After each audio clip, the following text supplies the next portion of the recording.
Hello and welcome back to the Wasteland, everybody. Today we're going to be doing another tier list for Fallout New Vegas. This time we're going to be taking a look at the skills in New Vegas, and we're going to be ranking them. This is going to be a little bit of a different tier list because this doesn't really have an S, A, B, C, D tier like we usually do. Instead, I have these categories, which we have main combat skill. This is prioritizing your main combat skill, so this is going to heavily depend on which build you're running as to which skills are going to be up there.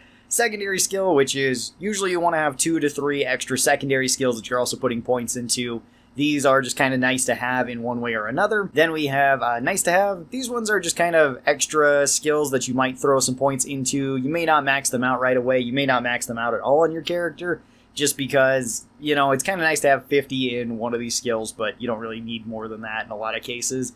And then we have the not necessary category. These are ones that you probably won't be putting points into, at least early on, but they might be good for extra points that you might have later on into the game. And depending on how you choose to build your character, you can max out every single skill in this game very easy. You don't even need to take certain perks like comprehension or educated, assuming you are playing all the way through the game, all the way up to level 50. And our very first one is Barter. So Barter allows you to have better prices at any sort of store. So you get more money from selling things, as well as you don't have to pay as much for buying things from anybody. That can be useful early on, because there is a decent amount of gear that you could get from traders, especially if you have the Gunner's Arsenal DLC, where traders can have more different types of ammunition and more mods for weapons. That is kind of useful, but Barter is usually not a skill that I would recommend you start maxing out right away on most playthroughs. Exceptions being maybe a pacifist playthrough and potentially also a trying to make a certain amount of money playthrough or something like that, where Barter could really help then. There's only 2 perks that are associated with Barter, being Pack Rat and Long Haul. Long Haul is not necessary in any sort of build. You can just drop stuff and fast travel wherever you need to go to put things away. Pack Rat's really good, though, especially on the hardcore difficulty where it halves all your ammo weight. That is really, really good because you can just carry around so much more stuff, so many more bullets. You can carry around a lot more small things that you could sell. It's also really good for like an explosives build because all of your thrown explosives are half a weight or around half a weight. So that can be really good. But Barter, I would say, is probably like on the not necessary scale. You don't really need to have it. In a lot of instances, you don't need it for money making either in New Vegas. This does actually count for a lot of skill checks though too, so Barter might be worth having up to a certain point. So it's probably between the not necessary and nice to have, unless of course you're playing a pacifist playthrough, in which case then it probably goes all the way up to the secondary category. But in a lot of playthroughs, you don't really need it. There's plenty of ways that you can make a lot of money in New Vegas. Up next we have energy weapons, and energy weapons will go right up into the main combat skills. This is just dependent on which build you're going for. If you're going for an energy weapon build, you're going to pick energy weapons because it makes sense for you to pick energy weapons and put a lot of points into. And energy weapons are quite strong in New Vegas. They don't start out the strongest out of any of the classes because you don't have a whole lot of options early on. You can get plasma pistols, laser pistols, the recharger rifle, recharger pistol fairly early on. And those ones are decent. Once you start getting like the laser rifle, which is really strong, or if you potentially plan on running to Old World Blues right away, then energy weapons are really strong, because then you can get like Elijah's LAER and the regular LAER, and a couple other options like the Tesla cannon. Energy weapons are also really strong later on, where you have like the Gatling laser, you can still use the laser rifle, the unique laser rifle. So there's a lot of options there, and energy weapons does have a couple of skills associated with it. Running gun, which isn't really a fantastic skill, but it's okay. Plasma Spaz, which can be really good for an action point build. Meltdown, which is really good for energy weapons. Concentrated Fire, which can be good for an action point build. And Laser Commander, which is really good for a laser weapon build. All of those are pretty good options. This is affected by Perception, which Perception, in my opinion, is the second least useful skill out of the special stats. But that's okay, you don't need to put a whole lot of Perception in to get a lot of these skills. It's still like the baseline. Usually you want to have 5 or 6 perception just so that you can go to better crits or something.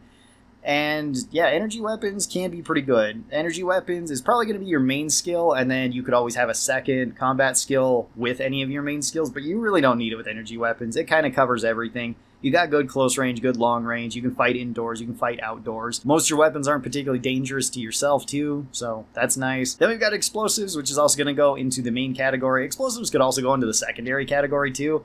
Depends on what you're using, because explosives makes a great secondary combat skill. It can work as a primary combat skill though too. This one is also affected by perception, so again, you may not want to put the most points into it. And honestly, if you're going with an explosives build, you don't even need to put any perception into your build, because the only thing that you're really building perception for, at least in my opinion, is either light step, to where you're just not setting off explosives, which can be good, especially in the Divide and in the Dead Money DLC. Outside of that, it's okay.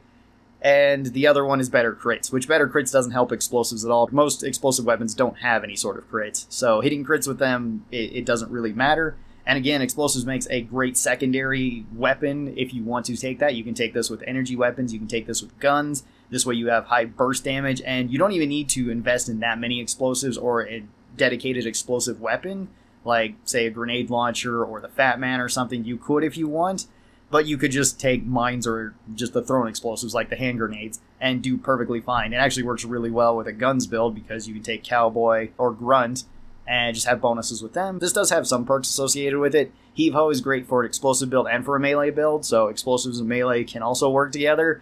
It actually works out pretty well, because you just use explosives in big open areas and you use melee in enclosed areas where explosives kind of struggle. You can also take Demolitions Expert, which is one of the highest damaging skills in the game, where you can take it 3 times and it just gives you 20% more damage with all of your explosives. Hit the Deck, which is fantastic for survivability, both towards your own explosives and your enemies' explosives that get thrown at you. Pyromaniac is the highest damaging skill in the game, I believe, or one of them, where it gives you 50% more damage and can be really strong on a melee build if you want to take something like the Shish Kebab. And then you also have Splash Damage, which lets you have just bigger AoEs, which can be really useful or really dangerous with explosives, depending on which ones you enjoy using. Then up next, we've got Guns. Guns is super straightforward, and it's also going to go into the main combat skill, because it's probably going to be most people's main combat skill, since it covers the largest variety of weapons, and there's a ton of very strong guns that you can get all throughout the game. You could grab Lucky super early on and have a very solid weapon in that. You could rush this machine and have a super solid mid and end game weapon. You can go for All-American, the 50 cal, the brush gun, the medicine stick. The list just goes on and on and on with all the guns that you could take.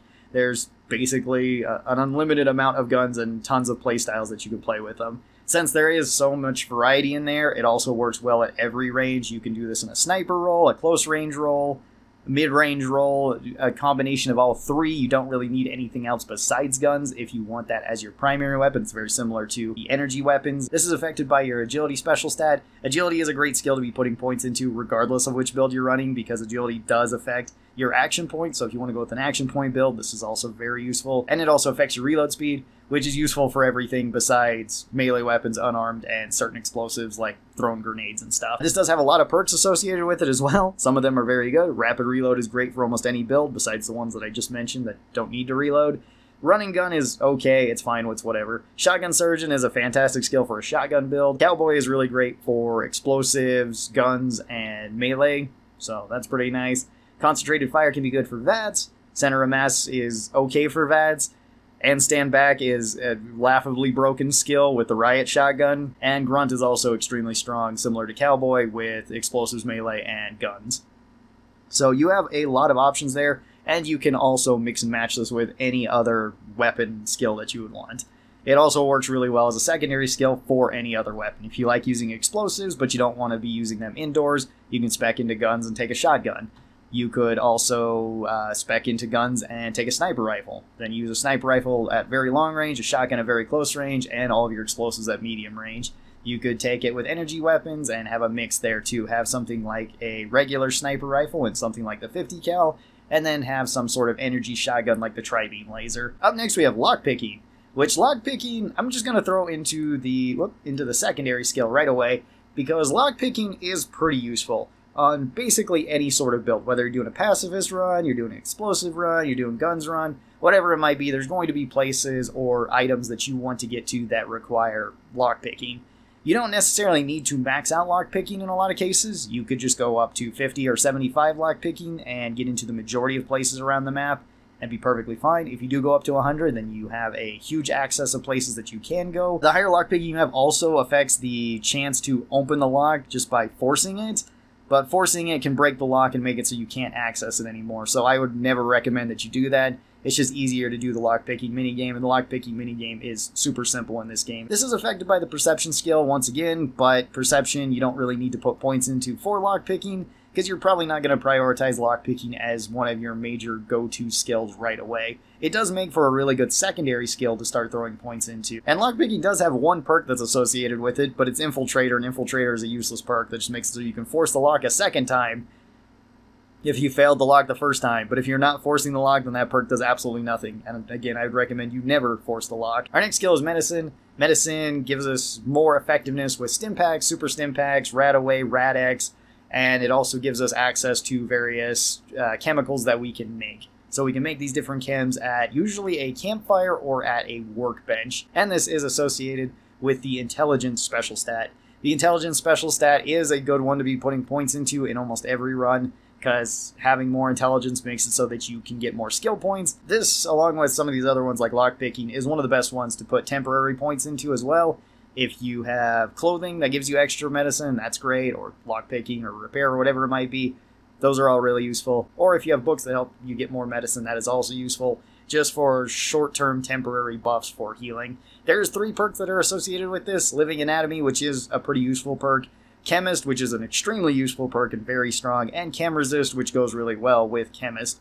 So you've got 3 really good ones, and you do need to have a decent amount of medicine to get these. There's also a lot of skill checks in the game that require you to have a certain level of medicine. That being said, I'm just going to put medicine in the nice-to-have category. You don't need to have a whole ton of medicine. You're probably not going to be going through your meds super fast in New Vegas, even if you're playing on the very hardcore difficulty, just because you can also heal yourself up and take care of other problems with various chems that you can find or buy around the wasteland. You can also talk to doctors to help you out with broken limbs. Doctor bags might be a difficulty for you to get early on into the game, especially if you're playing hardcore, where that's the only way to fix broken limbs besides talking to a doctor.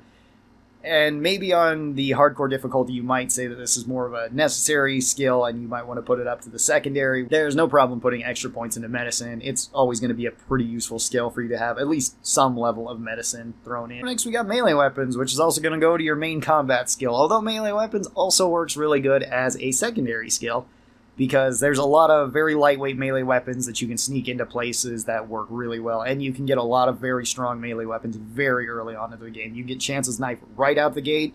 You just gotta go grab a shovel and dig up a grave, and then you have one of the strongest melee weapons in the entire game.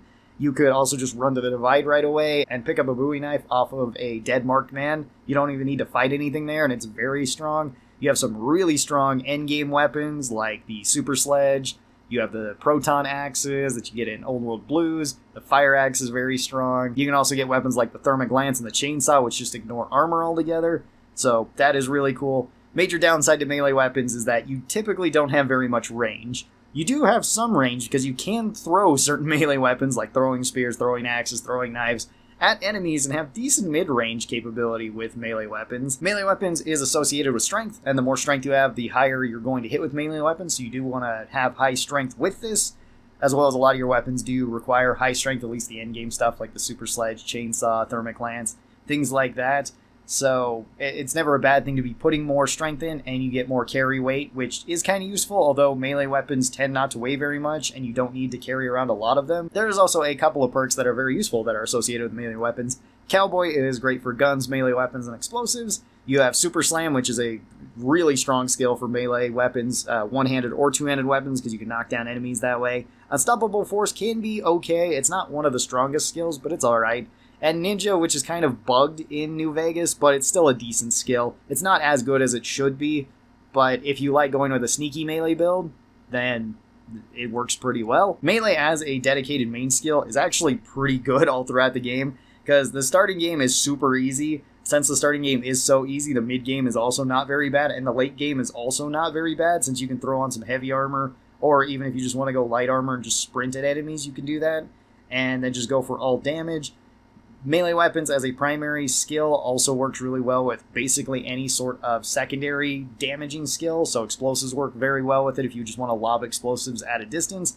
It can also help with thrown explosives if you want to go with heave-ho and you like throwing the melee weapons as well. It works well with guns because you can engage at long range with guns, and then once you get up close, just use melee weapons to beat everything to death.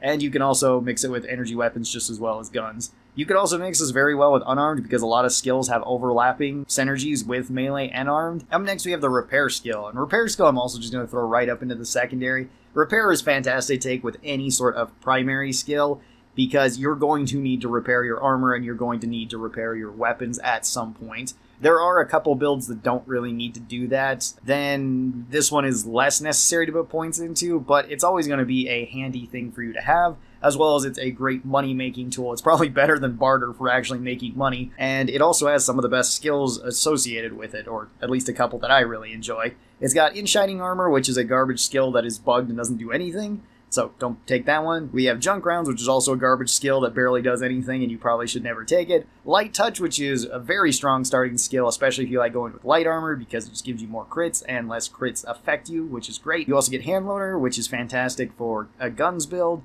Jury Rigging, which is fantastic for any sort of build, especially if you want to make money. And then Mad Bomber, which is fantastic for an explosive build. And this is usually what I end up putting a lot of my points into early on, just so I can get some of these more impactful perks.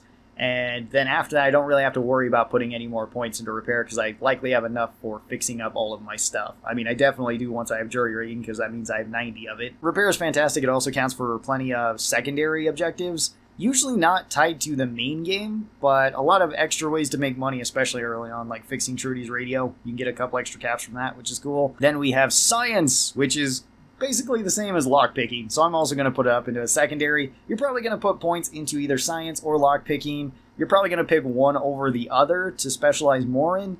The more science you have, the easier it is to hack into computers, as well as you can access harder and harder computers, which are going to be basically all the same places you can get into with lockpicking, more or less. I think there's more computers that are impactful to the game, at least that I can kind of recall, that require 75 or 100 science, over lockpicks that require 75 or 100 lockpicking. This one is also associated with the intelligence, so you're probably going to put a decent amount of points of intelligence. Same goes with the repair. So you might have decent science just starting out. And this does actually have quite a few skills that are associated with it. Some of them are really good. Some of them aren't so good. In Shining Armor is, which is a garbage skill again, just like it was in Repair. You're never going to want to take that one. Vigilant Recycler is amazing for energy weapons. You just get so much value from it. Math Wrath is great for an action point build. Nerd Rage is okay. I honestly don't use it very much, but it's alright in like a melee build. Robotics Expert is useful for Old World Blues. Computer Whiz is useless. It's the same thing as Infiltrator. You never need to lock yourself out of a computer in this game, because whenever you get 3 answers wrong and you're not even close to the right answer, you can just exit the computer, come back to it. This does maybe save you like a few seconds more if you really like spamming it, but it's such a waste of a perk that I would never recommend it. And Nuka Chemist is okay for an explosives build because you can make more Nuka grenades then, so it kind of has that going for it. Science, again, you're probably going to take it as a secondary skill. You're going to throw some points into it. It's never bad to have like 50 science in any sort of playthrough. It also counts for a decent amount of skill checks, so again, having an okay amount of science is never bad. Up next we have Sneak. And Sneak, I think I'm going to put into the nice to have. It's not always necessary, especially on a lot of builds, but it's never going to be bad on any of your combat builds. It's also very good on like a pacifist build because you just won't need to fight stuff as much. The higher sneak you have, the less chance you are to be seen by enemies, so you can sneak around them easier. This is great for pickpocketing, which sometimes has value if you want to steal unique weapons off of enemies or allies. If you want to do some reverse pickpocketing, that can be really good too, especially with an explosives build, because you can sneak explosives into enemy pockets and blow them up. This only goes for enemies that you can pickpocket from, so yeah, I don't think you can do this towards Deathclaws. I don't think I've ever tried to sneak up to a Deathclaw and put a grenade in its pocket, but pretty sure that wouldn't work. As well as having high sneak makes it so that you can get sneak crits a little bit easier, so that can be potentially more useful too. There are a couple skills that are associated with this.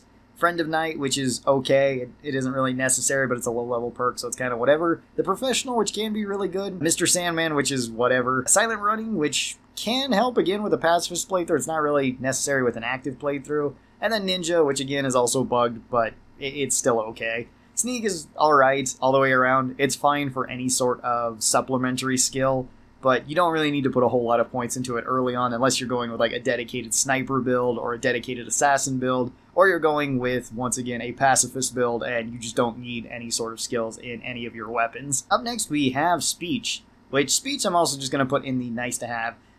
This one can fluctuate a lot. It's very good in a pacifist build, where the majority of your interactions with people is going to be coming from speech and your dialogue options just in general.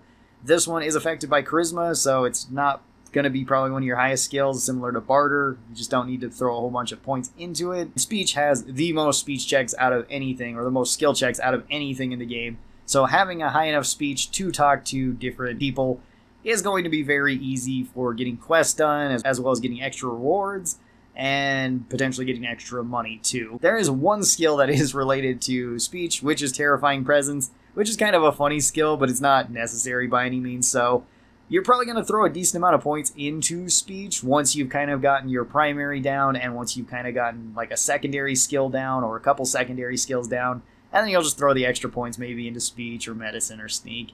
You don't need to have a whole bunch into it right away. There's also a lot of clothing and ways to buff up your speech. Like, I think any sort of alcohol gives you more charisma. Then we have survival, and survival fluctuates a lot. It depends on if you're playing on the hardcore difficulty or not. If you're playing on hardcore, I would say survival is probably a secondary skill that you want to put some points into. If you're playing on the regular difficulty, then it's either in the nice to have or it's not necessary, depending on how you enjoy playing. So I'm going to keep it in the nice to have at the moment. What survival does is make it so it increases the amount that food and water and other things that you can eat give you in terms of overall healing, and in terms of, at least on the hardcore difficulty, how much food they give you, how much hydration they give you, and I think also how much they affect your weariness, like your need to sleep. I'm not sure about that last one. Food and water definitely though. This also unlocks a lot of recipes for you to make, which can be really useful, especially in the hardcore difficulty, where a decent amount of your healing is probably going to come from you just eating food that you find, and probably won't be coming exclusively from stim packs, because stim packs are kind of slow acting unless you wanted to throw a bunch of points into medicine, which could be an option, but I find it just better to hoard a bunch of food like sarsaparillas early on, and cook various foods like gecko steaks, bighorner steaks, things like that, so you can get some extra food and some extra healing overall from this. And it actually has a lot of perks associated with it, which can be really useful. Hunter, which is an okay perk, Old World Gourmet, which is actually a pretty decent early game perk, Entomologist, which gets you more damage towards bugs, which can be very useful in the early game against rad scorpions and cazadors. Rad Child, which can make it so health regeneration is not an issue for you, at least early on into the game. Travel Light, which can be a nice quality of life perk. Home on the Range, which is a useless perk, and you probably shouldn't be taking it. Rad Resistance, which is okay, but really not necessary. Tribal Wisdom, which again, not necessary.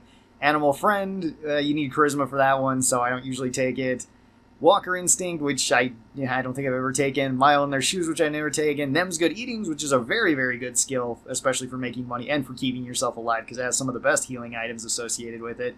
And Roughing It, which is also another useless skill. So about half the skills are okay, and the other half are pretty bad. But the overall passive of it is decent enough, at least on the hardcore difficulty, where you might want to consider throwing more points into it than others. If you're playing on normal difficulty, you may not even want to throw a whole bunch of points into it. Then our final skill is Unarmed, which is also going to go up into the main combat skills, because you're probably going to be using Unarmed as a main combat skill, at least if you're building a specific unarmed or melee build. If you're not, then it depends. It works pretty well as a secondary skill, as a secondary option, because it works really well at close range. There's a lot of really good unarmed weapons, and Unarmed does have a lot of good skills associated with it, because it has Piercing Strike, which is one of the best melee skills in the game, Slayer, which is the best melee skill in the game, and Paralyzing Palm, which is another one of the best unarmed skills in the game. So you have really good options there, and you'll probably be putting points into this if you're going with melee and unarmed, or if you're just going with one or the other. You're probably going to put a decent amount of points into both just because they have good perks associated with each of them. And you can also take it as a secondary to anything else. It can work well with guns, it can work well with energy weapons, it can work decently well with explosives as well, because you could go with something like Pyromaniac, use the Superheated Fist to get some extra damage there if you wanted. So none of them are a bad option there, and Unarmed is also just super easy to sneak into places. It's very easy to sneak, like Love and Hating. You can also get Love and Hate right away, which is a fantastic unarmed weapon. And that's where I'd put all the skills in Fallout New Vegas. Generally, I would recommend that you pick one or two main combat skills, whatever those two might be, whichever one or two of those they might be, just so that you can start working towards it using those weapons more frequently. And then maybe pick a second combat skill to pair with them that kind of complements it, or makes up for it in one way or another, and then start investing into your secondary skills you know, maybe into your lockpicking or your science, throw some points into repair, and then throw the rest of your points into the it's nice to have. Again, barter is probably the only one that's not super necessary out of these ones, with some exceptions. If you're going with like an explosive build, maybe sneak isn't really necessary unless you're just trying to do reverse pickpocketing. Tell me your thoughts down in the comments below. Where would you put all of these skills? And I hope you guys enjoyed. Thank you guys so very much for watching this, and I'll talk to you guys next time. Bye-bye!